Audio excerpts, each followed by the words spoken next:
OK， 刚刚麦克风，我没办法这个让你们听清楚。这个影片其实 very educational and actually very cool.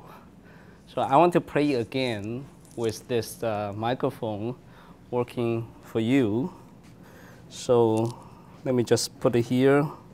And then I'm not going to talk. So you listen to the person who did this experiment. Okay.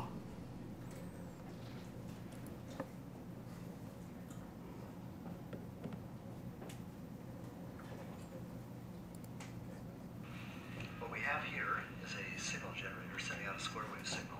And that square wave signal is being sent into the end of a long cable. This cable is all spooled up here. The end of the cable presently is open. I have one side of a potentiometer hooked up to it, but I might as well have nothing. It's just an open connection. And then I'm also taking the oscilloscope and measuring the voltage signal at the entrance of the cable. If we take a look at it here, you'll notice here on the display, I see just a plain old square wave. Nothing special about that. Goes up, goes down. What we see here is the signal out of our frequency generator. I can change the frequency of that using a fine adjustment. I can change the amplitude. And what we have here is just a plain looking square wave. Pretty boring until we begin to speed things up. I speed up my time base on the scope, so I'm looking at fewer cycles. And I'll speed up the frequency on the signal generator. And you'll notice we start to see little glitches here. In the rises and the falls, we see little dots. So we'll speed this up again, higher frequency yet, and I will speed up the time base on the oscilloscope. And we see here what looks like a glitch before is actually a small step before the main step of the square wave. So we'll continue to increase frequency and see what happens. I'll increase frequency, we have shorter and shorter pulses, and we notice that little step right there does not appear to change in width. It's a constant width. Whether at high frequency or at low frequency, that step does not change width, even though, of course, the period of the square wave does change width because the frequency is different. Now what I'll do is speed up the oscilloscope one more time so we can get a more detailed look at that pulse. And we see once again, speeding it up and slowing it down, I have the same width. So you might be asked to wonder, where is that pulse coming from? Where's that step coming from? What's happening, we're sending a square wave signal down this cable. It's going to the very end of the cable. It's hitting the open end and then reflecting back. For the time duration that it takes for the pulse to make it to the end of the cable and back, during that time, that cable acts like a resistance. It acts like a constant load to the signal generator, which is why the wave cannot step the full height. It's almost like a voltage divider. We get a partial voltage. Then after that signal has reflected back at the very end, we see the full open infinite impedance. 你注意听哪个部分他讲错了。 Pulse changes again. The cable momentarily acts like a load, which is why this square wave signal does not rise to its full amplitude immediately. It rises to roughly a half value, and then when the signal reflects all the way back, it steps up. 对，这个部分不对。 One more time. Get a more detailed look at this. And there we go. We see those interesting steps that do not change width, even as we increase and decrease the frequency of the square wave signal. I want to focus your attention to something else here too. I'm going to go to the end of the cable right here. I'm going to twist these wires together. I'm going to short the cable. So now it's shorted at the end. Now at first you might expect we'll get no voltage at all because we put it dead short on a 2-wire cable. But if we look over here to the oscilloscope display, we see we actually do have a signal. I'll slow this down.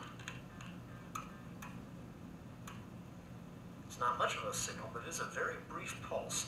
Then it levels off, then a very brief pulse, then it levels off. If I increase the speed, we see that pulse has a width, and as I change the frequency, once again we see that width does not alter. That width stays constant.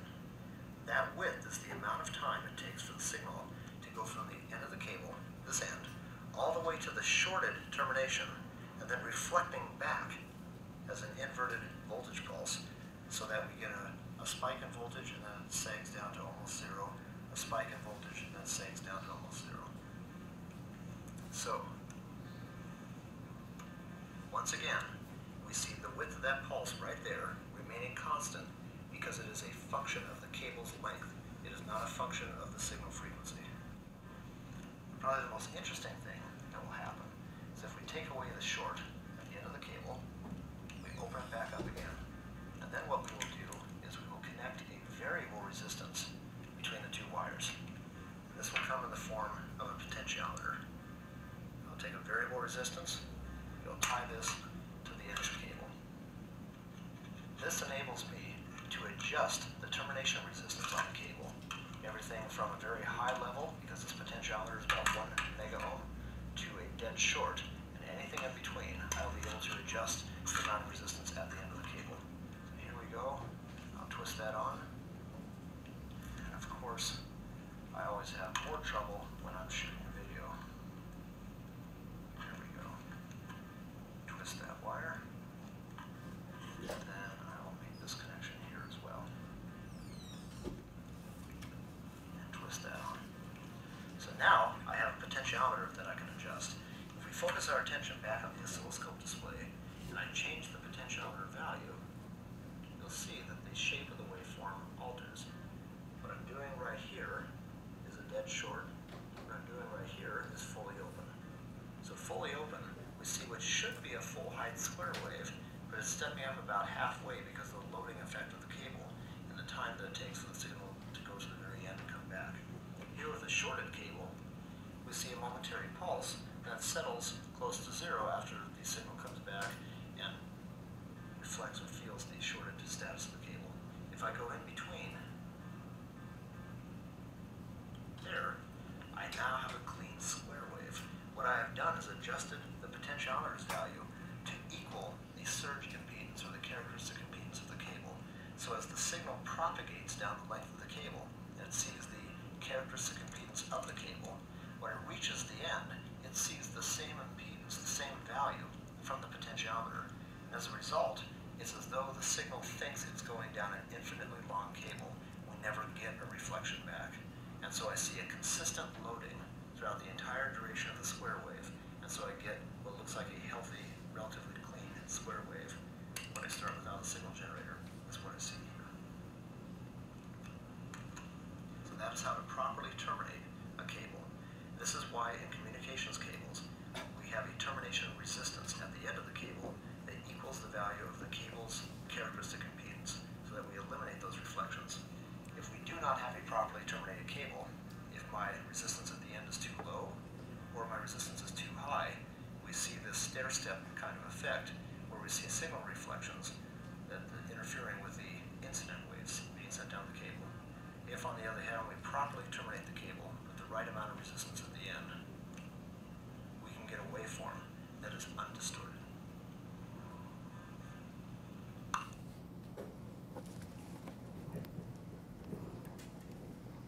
Okay, so this is a very cool video. I think there's one mistake in this presentation. The person who presents this experiment tells you that this is due to the loading effect of the cable. You go back to think about it. I think this is just a pure superposition of the signal going forward and also coming back. Okay, so that is something you have to think about it. Okay, so I just told you the formula to calculate the average power. So let's think about how to calculate the power propagating on a transmission line. And for example, if I want to calculate the total power, then you can divide the calculation into two parts. One is related to forward propagating pulse, forward propagating power. And the other one is the backward propagating power. So you pick up the forward component for the voltage and the current, and multiply them together with conjugation for one of them, and then you pick up the voltage and current associated with the backward propagating power with conjugation for one of them. Then you sum them together to get the average power delivered to this transmission line. And it turns out that you come up with a very physically transparent result. That is, in the end, the power you deliver into a transmission line is equal to the amount of power you put in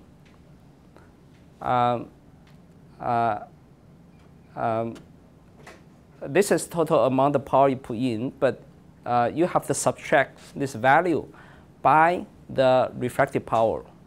这是反射的 right? 所以呢 you end up having an expression that is equal to the total amount of power you put in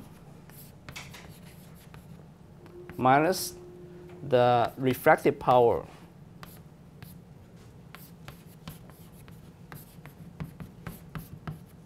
Okay, this is the refractive power that you don't actually send this power into your application. Okay, so this is sort of the right answer for your calculation. But I want to ask you to think about a more general way to calculate power. Well, in principle, you can start from this expression with total voltage and total current on the transmission line, right? And in fact, you have two terms for this voltage, and you have another two terms for this current. You have two terms for the voltage, and you have two terms, no.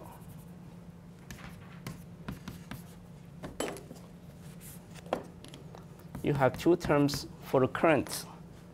So supposedly you should add all the voltage and current together and start from this equation for your calculation. If you start from this calculation, this equation for your calculation, you multiply these two together with conjugation of one of them, then you end up having four terms. Okay, the two terms are here, and the other two terms are this one and this one. So I want you to check why did we leave out these two terms and end up having this result. So go back to check the final answer by starting your calculation from this expression, okay, and see what happened. So I leave it to you as an exercise. 有问题回去自己练习一下。OK， 照理说你应该把所有的这个电流电压的项全部都放在一块，然后做计算。OK， try to see what happened. Now, now you understand the impedance, how important the impedance is. Right? 现在 impedance 非常重要。If you connect an impedance to the end of the line, in fact, you can change the reflection of the power, reflection of the signal. So impedance is very important. So let's look at the impedance at different locations. Well, previously we pay attention to a low impedance at the end, but in fact, at different point, the impedance on a transmission line are different. 在不同位置上头去看这个 impedance 的话呢，这个 impedance 是不一样的。Okay, because the definition of this impedance is the total voltage at this point divided by the total current at this point. Okay, so if you do this, if you calculate the total voltage at this point at minus L, then you have this term that is related to the length of the line. 还记得这个式子 right? 这个是一个通解 for lossless transmission line. And then same thing for the total current, you have two terms. One is propagating in the forward direction, the other one is propagating in the backward direction. 你注意到这里呢，原来是负 j beta z, but at this point z is a minus number, is a negative number, so we put a minus sign right here, and then you end up having a plus sign right here. Okay, if you organize it, if you just reorganize a little bit, then you can rewrite this impedance looking into this point, into this form. 所以很显然的，这个 the impedance of the transmission line is a function of position of the line. At different locations, the impedance is different. And you really need to pay attention to the definition of impedance. For characteristic impedance, it's a ratio of the voltage and current along one direction only. But for the low impedance or the impedance of the network is defined to be the ratio of the total voltage to the total current. So for this, with this definition, you need to take into account the voltage and current propagate in both directions. 在两个方向上的项你都要把它放进来。Okay, just try to be consistent with the definition of the low impedance. 因为我们刚刚计算呢，在计算 low impedance 的时候呢，是用总共的电压除以总共的电流。所以呢 at this point, if you want to calculate the impedance, you look into this section of transmission line, you have to put total voltage and total current into the expression. Okay, so given this expression, you can sort of simplify the transmission line into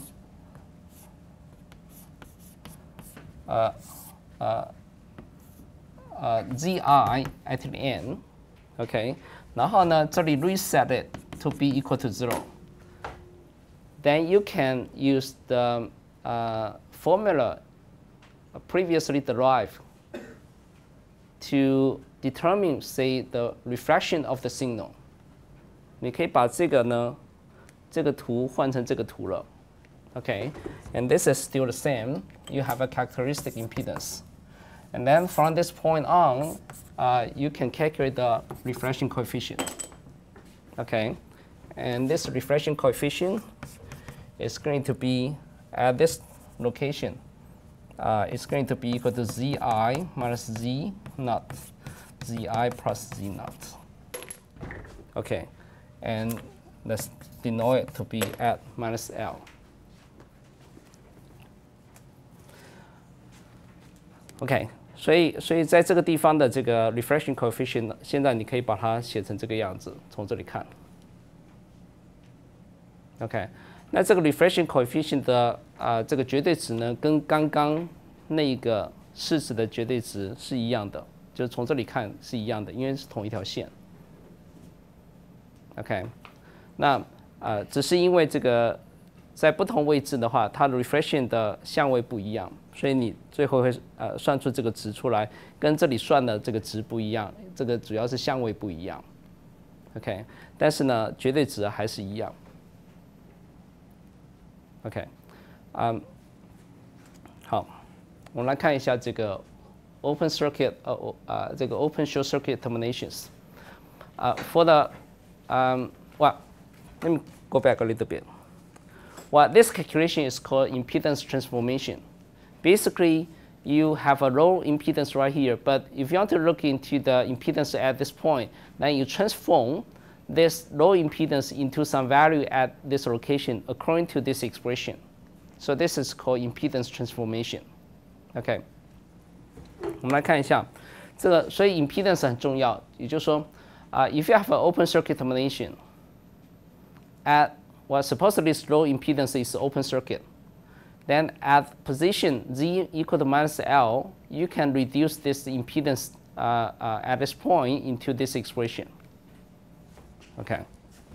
Well, basically, you just put ZL equal to infinite into this expression. Therefore, you cross out these two terms, and then this ZL cancel with this ZL. Cosine divided by sine give you cotangent. Okay, that's why you have a cotangent right here. And if you change the length right here, then definitely you're going to change the impedance. You look into this point, okay? And in fact, you can change it from 0 to positive infinity or negative infinity. Okay, this is the cotangent. This is cotangent. This is L, okay? And at L equal to 0, this means that you move this point to this point. Then you have an open circuit, and you have something very, very big, okay? And if you move this backward for quarter wavelength, then if you look into this this end with a quarter wavelength right here, then you have 0 impedance. So even you have an open circuit right here, but at this point, at the quarter wavelength point, basically you change the open circuit to short circuit. So a transmission line has different impedance when you look into this line at different location. Even in the end, you have an open circuit. At a certain point, you could have a short circuit, because at this point, your current is maximum and voltage is the minimum. Okay, so if you just move yourself along this line, you can sort of move the impedance from minus infinite to infinite. 所以，譬如说你有if you append， 你如果把两个 transmission line 呢把它给接在一块，那最后一段有某种长度的话，那这个 transmission line 看进去另外一段的 transmission line 它的 impedance 多少，你就从这个impedance transformation 这个式子来计算。Okay. Another interesting result is the short circuit termination. Basically, you close down this line at the end, just like the line demonstrated by the experimentalist in the video. Okay, and with this, then you put ZL equal to 0 into this expression. So you just remove this term, and this cancel with this. The characteristic impedance cancel with this characteristic impedance. Then sine divided by cosine give you tangent. Okay, and the difference between cotangent and tangent is that you move this plot by quarter wavelength. Okay, so you move this plot by quarter wavelength. So now 0 point is for this tangent is associated with the L equal to 0 position. Okay. Again, for example, if you set this L to be quarter wavelength, then the impedance you are seeing is going to become infinite. That is the open circuit. Okay, so even you have a short circuit at the end, if we move yourself quarter wavelengths from this point, then you're going to see an open circuit. Okay. So this is sort of the magic of the impedance transformation for transmission line. Okay, the impedance is dependent on the position you look into the line. Well, in fact, for engineering purpose, you can use this two result to measure the characteristic impedance of the line. So let me give you one example. Before you move to the next page, you see that the curve repeats itself every half wavelength. 你有没有看到这个 curve 呢？这个 curve 呢会一模一样，就是移动2分之波长之后，这个 curve 会一模一样。这代表说，你如果在这里呢看到一个 impedance， 你如果往前移动2分之波长，这里 impedance 跟这里 impedance 会一样。Okay, every half wavelength, you see the same impedance. Why is that? Anybody can tell me a reason? 有没有任何人可以告诉我原因在哪里呢？ Well, we can go back to check this plot.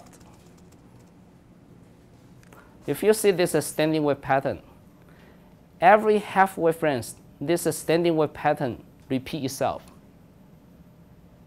And the impedance basically is the total voltage divided by the total current. Therefore, the impedance here has to be the same as the impedance right here. Okay, so it's a standing wave, it's a consequence of the standing wave established on a piece of transmission line. Therefore, the basic properties of a transmission line will repeat itself every half wavelength. 每半波长，你计算的一些东西，像 reflection coefficient, characteristic impedance, and so on, always repeat itself by half wavelength. Okay. 所以你可以看到，其实这个 z 的话呢，每改2/2波长，你这个 v maxima 跟 I minima 又重新出现了。Okay. So this is the reason. I don't want to learn something without reason. Okay. I hope that you can appreciate that. Whenever you learn something, you want to know the reason, but not just copy down the formula and equations. 你要有能力去想，这个它道理在哪里 ？OK， 就像你看到那个做实验的人看到这些 pattern 等等，他很清楚的一步一步在告诉你这个原因在哪里。OK， 虽然可能是错的，但是你可以把它想出来，到底哪里错哪里对。Okay, so every half wavelength, the impedance will repeat itself. Okay. And that is a consequence of the standing wave pattern established on the transmission line. And for example, if you want to measure the characteristic impedance, in fact, you can just first open the line. It's very easy, right? Just like the person did the experiment, just open the line, and then you can measure open circuit impedance somewhere, 在任何地方。你就是量它的这个电压除以电流，你就得到这个值了。And then you can show the circuit at the end of the line, and then again measure the total voltage and total current to get the short circuit impedance. And then the two values you multiply them together and take a square root of it. You end up having the characteristic impedance. So you don't have to calculate, or you don't have to measure the RLCG for the transmission line. You just do the open circuit impedance and then measure the short circuit impedance. And you can deduce a very important value, a very important characteristic value for the transmission line. That is the characteristic impedance. Okay. 那你如果知道你的讯号的频率的话，哇，你当然知道你讯号的频率。你在做实验的时候呢，这个讯号频率是你设定的 ，right？ 但是呢，在这个 transmission line 上的波长，你不见得可以量得出来。OK， 那有一个简便的方法就是 ，if you take the ratio of minus short circuit impedance over the open circuit impedance, then it's going to be equal to tangent beta L, and the length of the transmission line where you measure the signal is known to you. Therefore, you can determine beta. Okay, so given this the short circuit impedance and open circuit impedance at certain point of the line, you can deduce two very important parameters. One is the characteristic impedance of the line. The other is the beta value, the propagation constant of the line. Okay, so this is sort of a practical application for measurements, right? With the known open circuit and short circuit impedance. 有没有问题？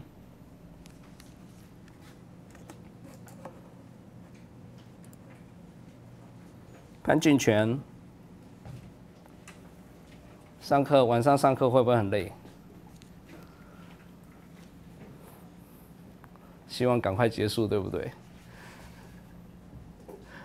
？OK， 我们大家都快累的听不下去了，很快就结束了。有没有问题？听得懂吗？听得懂吗 ？OK， 我想这个细节的计算你可以回去算但是呢，这个基本的概念跟如何操作，这个实验的话，你可以现在就先带回去来。假设我有个 transmission line。Okay, just take a mouse, and then this is my generator, and this is my low antenna, for example, and then I want to know the characteristic impedance of this line, and also propagation constant of this line.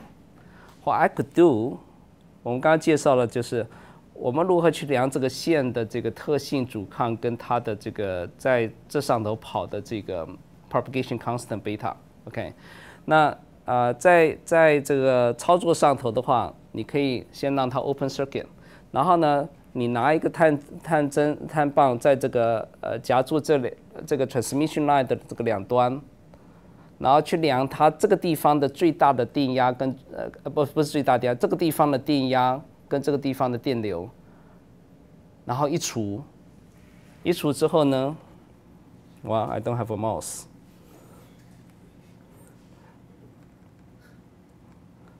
一除之后呢，你就得到这个值 ，OK。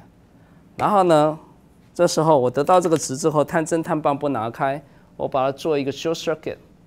一量我又量到它的电压跟电流，两个一除，I get this again。Okay, so I have two values from my experiment, and then I just multiply them together, take a square root of it. I get the characteristic impedance of this transmission line.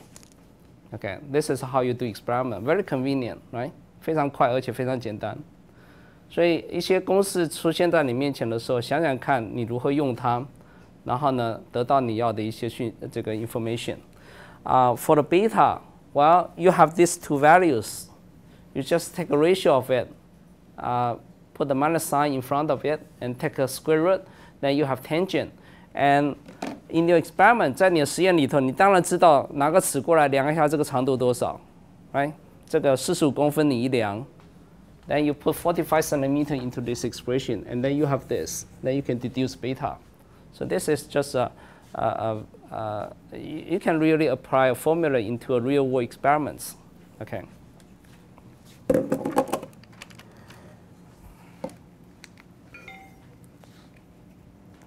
I just said that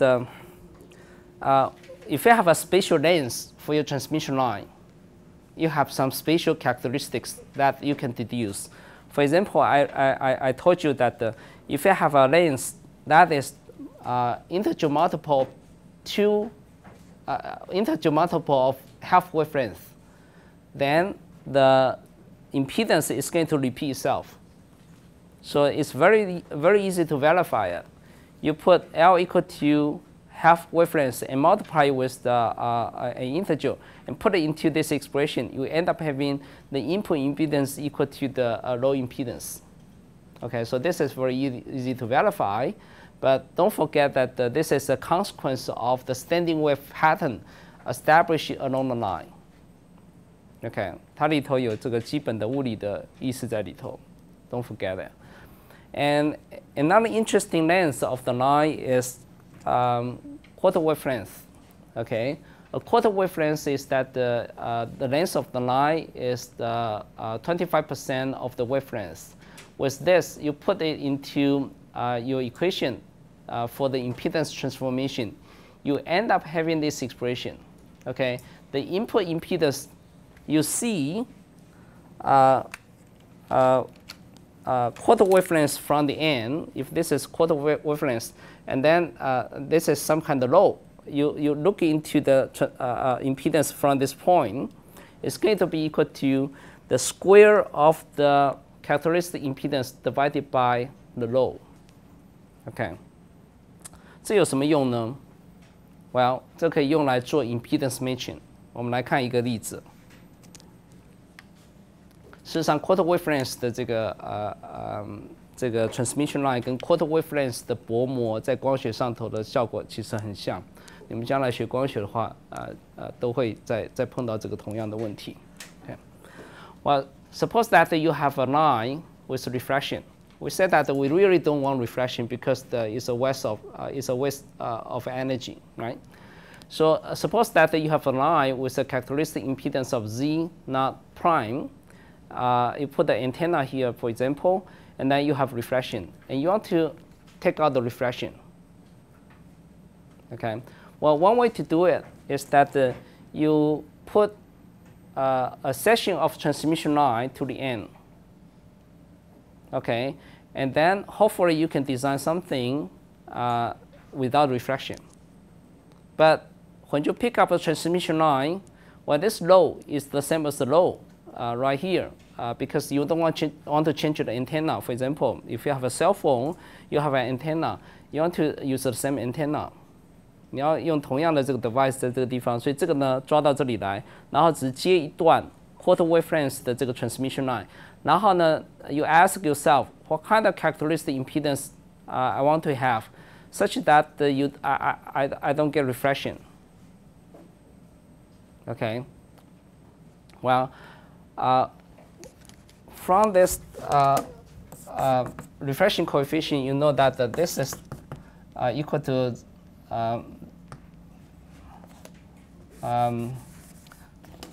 Zi minus Z naught, Zi plus Z naught. Now this prime, right?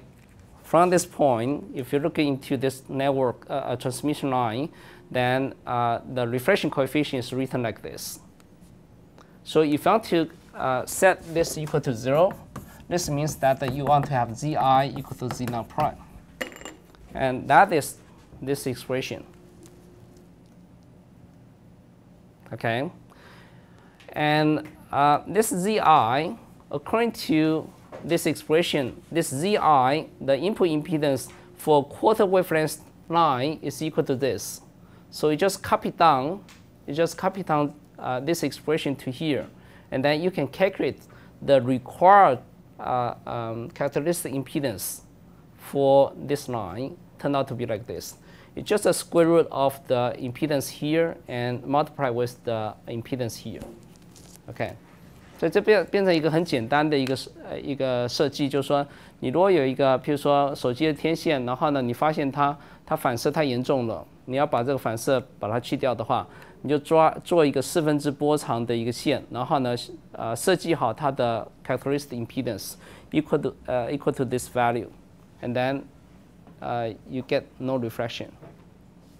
Okay, so this is in optics. In fact, this is called anti-reflection coating. 在光学里头，你可以用镀膜的方法做4/4波长镀膜，然后把这个膜的这个折射率呢，让它等于这里的折射率跟这里的折射率的开根号。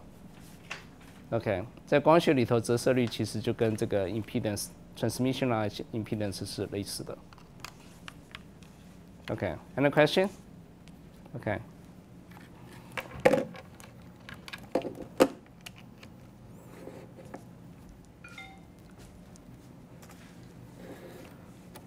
Okay, there's one thing we still don't know yet.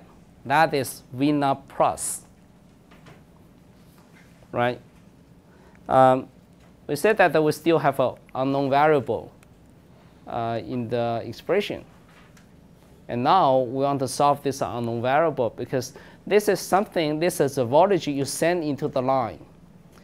And it got to be related to the generator. It has to be related to the generator because this is a voltage you send propagating down the transmission line. So let's put the generator here and try to calculate this full propagating voltage. Okay, so in practice, you have some application in the end. Very often it's an antenna. And then you have a transmission line right here with some length. And then you have a generator. And within the generator, there's a generator impedance. And again, this A prime point is a distance L from the load. So this is a typical circuit for application, right? 合理吧？有没有任何人看了觉得不合理的？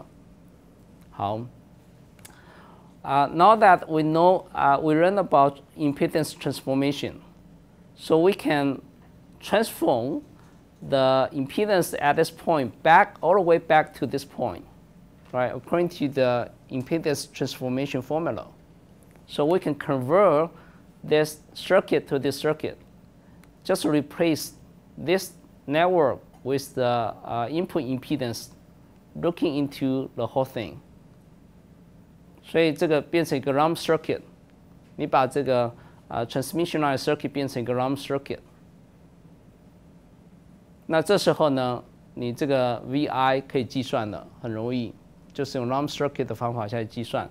所以这个 VI basically this is a voltage divider, right? You have two impedance, therefore this VI is derived from the ratio of this ZG and ZIN. So I can immediately write down VI equal to this expression. Very straightforward. 但是不要忘了这个VI 在这个 transmission line 里头，它这里的所有的电压是有往前走的跟往回来的。Right? This is general solution from the transmission line formula. The transmission line equation without any loss， 我们把 loss 拿掉了，所以呢，这个式子会等于你的往前走加上往回弹的讯号。Okay, good. So now this is generator you put into the circuit， 所以这个是你知道的东西。Input impedance can be calculated from the impedance transformation formula. ZG is the generator you put into the system, so you know everything on the left hand side. 左边这里是所有东西你都知道的。OK， 右边这里呢，这个我不知道，就是我要去计算的。然后呢，这个 beta L 等等是 transmission line 里头的特性，刚刚已经教你怎么算这个 beta 的 ，right？ 你的 transmission line 有多长 ，you can measure it. So everything is known except this one. So you can just calculate this V naught plus from this expression. Okay, if you want me to do it, then it turns out to be like this. Just move this term back to this expression, and then you have the final solution for the last variable. 所以呢，对一个 transmission line 来讲的话，里头所有的东西你都知道了。Okay, and that is due to the characteristic impedance and also the two boundary conditions. 你如果还记得的话，once you calculate the characteristic impedance, you reduce the 4 variables into 2, right? And once you put this low impedance into the circuit, you reduce the 2 variables into 1. And now you put your generator into the circuit, then you solve the last variable. 所以不要忘了这整个这个逻辑的过程。Any question? Okay. Before you get exhausted, I want to tell you one more thing. In fact, this is going to be tough because, okay, I want you to go back to read Smith's chart before you come back on next Monday, okay? Because it's a little bit tedious that if you don't read Smith's chart before you come to this classroom, you'll get it's very easy to get confused, okay? 然后呢，在我刚刚来上课之前，几分钟，我把这个2个东西 email 给你们。第一个东西呢是updated syllabus. I set aside my time as an office hour for you. Every Monday after the class, I will stay in my office. 从12点到下午1点，你如果有问题的话，你可以来找我问 ，OK？ 或者是呢 ，every Wednesday after the class, I will stay in my office until noontime, so you can come to my office and discuss the question with me. And we have 3 teaching assistants The primary one will be 王义竹。His email address is right here, and we have 2 more graduate students, senior graduate students, to help you for this course. 那吴明雄是永远都会来这里上课，永远都会来跟你们一起上课。他最近量一些东西，其实就是一堆反射，这个辐射的问题、天线的问题，所以他有很多的经验。你可以跟他做一些相当的讨论。黄光彦是一个 senior PhD student， 他会协助一些，但是不多。OK， 主要是王义竹，你们有问题尽量跟他联系。他也是帮你们改这个作业啊，或者是改小考改考试的这个主要的人。OK， 那明雄的话也会帮忙一些。那 if you want to reach them by phone, then you can call 62333，他们都在同一个实验室里头。Okay, so this is something. If you have any question, you can come to me or go to the teaching assistant. Another thing is that I email you the first homework just a while ago. So there will be 6 problems, I believe. The due date is going to be October 15, 下礼拜一。OK， 我本来要写下礼拜一。Try to entertain you, but turn out that I think I'm kind enough to set it 下礼拜一 after the 中华民国国庆。Anyway, so you're going to have 6 problems to solve. Another thing I want to remind you is that for the PPT file or for the handout, I always put a date on the right hand side to tell you that this set of PPT file is updated on October 4th. So if you check on the website, on the course website, you should look until this date. If you already download the file, then it's going to be the same. If you find that the date here is different from, is newer than the date on the file you download, then this means that some revision has been done in this file.